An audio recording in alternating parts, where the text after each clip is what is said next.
रबड़ वाली पेंसिल में ये सिल्वर चीज क्यों होते हैं? और आपने फंक्शंस में या मैरिजेस में ऐसे लाल चेयर देखे होंगे। ज्यादातर ऐसे चेयर्स लाल ही होते हैं, लेकिन ऐसा क्यों? आप जो एंड्रॉइड का फेमस लोगो देखते हो, ये आपके घर के ही एक चीज से लिया गया है, पर वो है क्या? इस वर्ड में ऐसी क्या चीज है कि इसे हिटलर से कंपेयर किया जा रहा है? भाई वीडियो बहुत कसम है, तो इस वीडियो को एंड तक देखना। और सब्सक्राइब नहीं किया तो चैनल को सब्सक्राइब करके वीडियो को लाइक अभी कर देना। नंबर 17, ये चीज आपको अपनी लाइफ में बहुत यूज आने वाली है। इंग्लिश में हम मिस और मिसेस वर्ड बहुत यूज करते हैं, और आज आप जान लो कि इसे सही से कैसे यूज करें। सबसे पहले मिस हमेशा यंगर या फिर अनमैरिड लड़की के लिए यूज करते हैं, और मिस हमेशा ऐसी लड़की के लिए यूज करते हैं जो अडल्ट हो चुकी हो। लास्ट में मिसेस को या तो मैरिड वुमेन के लिए या फिर विडो के लिए यूज किया जाता है। नंबर 16, ये सच्ची की कहानी है। एक नकली जादूगर इस आदमी को बोलता है कि मैं आपको गायब कर दूंगा, जिसके बाद आप आराम से बैंक लूट सकती हो। ये चोर सीधा था, इसने उस जादूगर की बात मानकर उसे $500 दे दिए, और इस जादूगर ने कहा कि अब तुम गायब हो चुके हो। जिसके बाद ये भाई साहब आराम से बैंक के अंदर घुसते हैं और लोगों के हाथ से दिन दहाड़े छीना झपटी कर देते हैं। जिसके बाद पुलिस तुरंत ही इन्हें दबोच लेती है, और ये सब इसने इसलिए किया क्योंकि इसे लग रहा था कि ये गायब हो चुका है। मतलब बाबा लोग कितने खतरनाक होते हैं, ये चोर को भी स्कैम कर दिया। नंबर 15,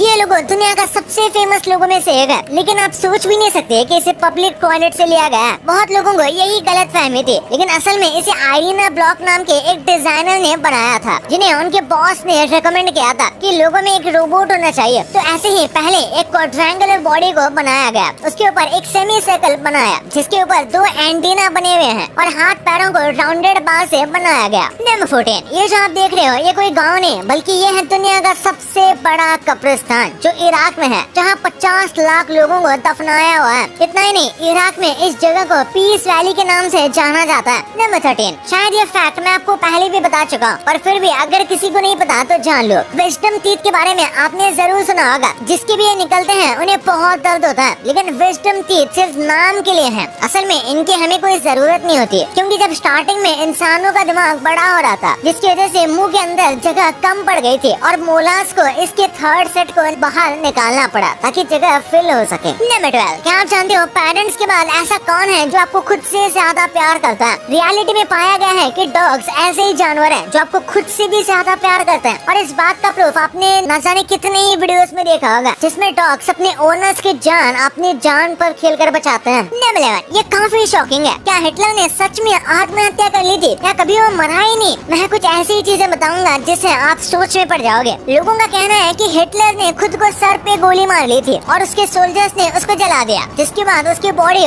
ऑलमोस्ट खत्म हो गई थी। लेकिन जब सोवियत के सोल्जर्स ने उसके रिमेन्स को खोजा तो उन्हें सिर्फ एक स्कल का टुकड़ा मिला, जिस पर एक गोली का होल था, जिससे पता चला कि ये स्कल हिटलर का था। लेकिन काफी टाइम की रिसर्च के बाद हिस्टोरियंस कहने लगे कि ये स्कल किसी लड़की का है, जिसकी एज 20 से 40 साल की थी, जबकि जिस दिन हिटलर ने खुद को गोली मारी थी वो 56 का था। लेकिन कुछ लोगों का कहना था कि जो जॉ बोन उन्हें मिली थी वो बिल्कुल हिटलर जैसी ही थी, और हिटलर के डेंटिस्ट ने भी ये बात कंफर्म की थी। ये सारी बातें सुनने के बाद आज तक लोगों को सच पता ही नहीं चला कि हिटलर सच में उस दिन मरा था या नहीं। ऐसे आपको क्या लगता है मुझे कमेंट्स में जरूर बताना। नंबर 10, ये पिस्टल सच में बहुत अमेजिंग है। इस पिस्टल को 19th सेंचुरी में बनाया गया था, जिसका नाम था 10 शॉट हार्मोनिका, जिसमें आप एक नहीं, 2 नहीं, बल्कि 10 गोली फायर कर सकते हो। तो उस टाइम पर बहुत बड़ी बात थी। इस गन में हारमोनियम की तरह एक स्लाइडिंग सिस्टम था, जिसमें पहले से आप गोली लोड कर सकते थे, जिसके बाद जैसे जैसे आप फायर करते रहोगे गोली चलती रहेगी, और ये देखने में काफी खतरनाक लग रही है। नंबर 9, ये इमेज देखने से फोटोशॉप की लग रही है, लेकिन ये फोटो इंडोनेशिया के मार्डिंग डांग विलेज की है, जहाँ पर सिनाबांग नाम का एक वोल्केनो है जो फटता रहता है। और ये खूबसूरत फोटो इसी इरप्टेड लावा से निकाली है। असल में लावा 3 बार इरप्ट हो चुका था, और हवा में इतनी ज्यादा राख फैला दी थी कि सब कुछ उसी राख में कवर हो गया था। लेकिन तभी ये हिबिस्कस का फ्लावर खिलता है, जिस ब्लैक एंड व्हाइट जगह में बहुत अमेजिंग लग रहा है। नंबर 8, आपने कई लोगों की मूछें देखी होंगी, पर भाई इस बर्ड के मूछें भी देख लो, क्योंकि इसी भी मूछें है। इस चिड़िया का नाम है इनका टेन, जो चिली, पेरू और हवाई में पाई जाती है, जिनकी मूछें इन्हें बाकी सब बर्ड से अलग बनाती है। और ये साइन भी है, जिस बर्ड की मूछें इतनी लंबी है वो उतनी ही हेल्दी होगी, और काफी लोगों ने इसे हिटलर से भी कंपेयर कर दिया। नंबर 7, एल्बर्ट आइंस्टाइन का ये कोट सच में काफी डीप है। If you do what you always did you will get what you always got. यानी कि आप वही करते हो जो आप आज तक करते आ रहे हो, तो आपको वही चीज मिलेगी जो आपको मिलती आ रही है। ये कोट कई सारी चीजों में रेलेवेंट है, कोई जॉब हो, कंटेंट क्रिएशन हो, या कोई स्टार्टअप, या इवन पर्सनल लाइफ। तो एक बार इसके बारे में सोचना जरूर चाहिए। नंबर 6, एक दिन ये आदमी नॉर्मल ओशन को एक्सप्लोर कर रहा था, लेकिन उस दिन उन्हें नॉर्मल से ज्यादा रॉक्स दिखे। जिसके बाद जब उस रॉक को उठाया तो रॉक ने बल्कि एक रोलेक्स सबमरीन वॉच थी जो दसियों सालों से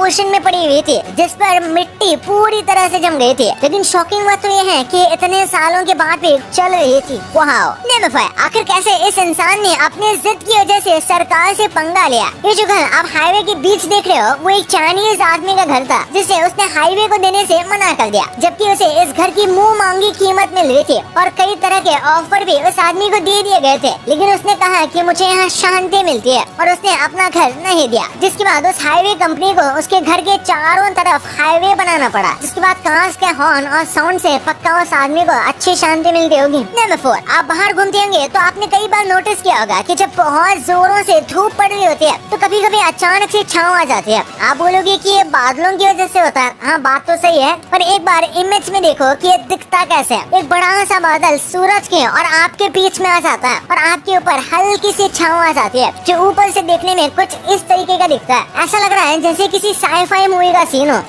साइकोलॉजी कहती है कि कॉन्फिडेंस एक ऐसी चीज है जो बहुत फ्लूइड होता है, मतलब बहुत जल्दी चेंज होता है। जैसे कि अगर आप अभी बहुत कॉन्फिडेंट फील कर रहे हो तो हो सकता है अगले ही घंटा आप उतना कॉन्फिडेंट फील ना करो। इसलिए कभी भी हमें ओवर एक्साइट नहीं होना चाहिए। इंसान जितना ज्यादा काम रहेगा उतना ही उसका कॉन्फिडेंस बिल्डअप होगा, जिसमें सबसे इम्पोर्टेंट रोल हमारी नॉलेज ही प्ले करती है। नंबर 2, आजकल के मॉडर्न जमाने में हर कोई अपने घर को इंटीरियर डिजाइनर से डिजाइन करवाना चाहता है, जिससे उनका घर सबसे अलग और अच्छा दिख सके। डिजाइनर घर के सामान, पर्दे, सोफे या पेंट से लेकर हर चीज में आपको अलग अलग कलर कॉम्बिनेशन की चॉइस देते हैं, जिससे आपका घर अच्छे से अच्छा बने। लेकिन जब भी आप किसी भी बर्थडे पार्टी, शादी या किसी फंक्शन में गए होंगे तो आपको एक चीज सारे फंक्शन में कॉमन मिलेगी और वो है चेयर का कलर। आपने ध्यान दिया होगा तो सब फंक्शन में चेयर्स का कलर रेड ही मिलेगा। लेकिन ऐसा क्यों? आपने कभी सोचा? आज आपको इसका बहुत ही आसानी से जवाब मिलने वाला है। सभी टेंट वालों के पास आपको लाल रंग की कुर्सियां मिलेंगी और वो इन्हें ही इस्तेमाल करते हैं। इसका रीजन ये है कि कंपनी ज्यादातर लाल कलर में ही कुर्सियां बनाती है। लेकिन इसमें कंपनी की गलती नहीं है, क्योंकि कंपनी ने तो अलग रंग की कुर्सियां बनाने की कोशिश की थी। लेकिन मैरिजेस या फंक्शंस को अरेंज करने वाले जो लोग होते हैं वो इन कुर्सियों को लेने से मना कर दिए थे, जिसके पीछे की वजह ये बताई जाती है कि रेड कलर ज्यादा अट्रैक्टिव होता है, जो किसी भी इन्विटेशन की तरह काम करता है, जिसे लोग दूर से ही देखकर समझ जाते हैं कि यहाँ पार्टी चल रही है। और लाल रंग की कुर्सियां बनाने वाला मटेरियल भी थोड़ा सस्ता मिलता है। और टेंट हाउस वालों को ये कुर्सी पसंद करने का मेन रीजन ये भी है कि इन्हें रखने में ज्यादा मेंटेन नहीं करना पड़ता, क्योंकि इन पर मौसम की मार नहीं पड़ती और ये ज्यादा गंदी भी नहीं दिखती। जबकि ब्लैक कुर्सी हीट भी होंगी और व्हाइट बहुत गंदी होंगी, इसलिए रेड को ही बेस्ट माना जाता है। नंबर 1, आपने बहुत सारे पेंसिल्स देखे होंगे, लेकिन कुछ इस टाइप के भी पेंसिल्स आते हैं जिसमें ऐसा सिल्वर कलर की चीज होती है। लेकिन आपने कुछ ही पेंसिल में ये सिल्वर वाला पार्ट देखा होगा, क्योंकि ये हर पेंसिल में नहीं आता। लेकिन आप में से मोस्टली लोगों ने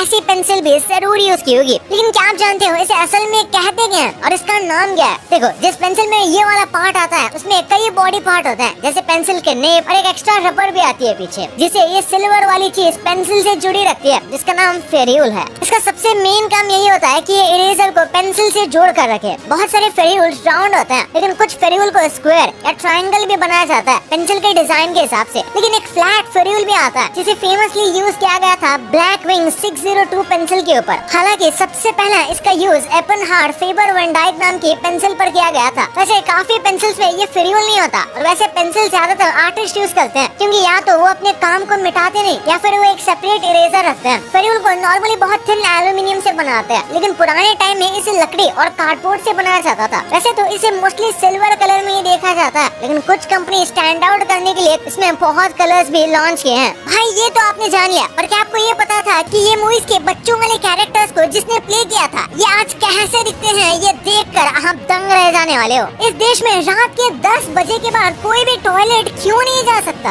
और 15 मिनट टीवी पर ये शो लगाने से आपका वेट कम होना स्टार्ट हो जाएगा। लेकिन वो कैसे? भाई इस वीडियो में ये सब कुछ जानकारी आपको मिलेगी, तो इस वीडियो को अभी दबा के देखो यार। और अभी तक चैनल को सब्सक्राइब नहीं किया तो क्या कर रहे हो? चैनल को सब्सक्राइब करके वीडियो को लाइक कर देना। तो मिलते हैं अगले वीडियो में, तब तक के लिए बाय।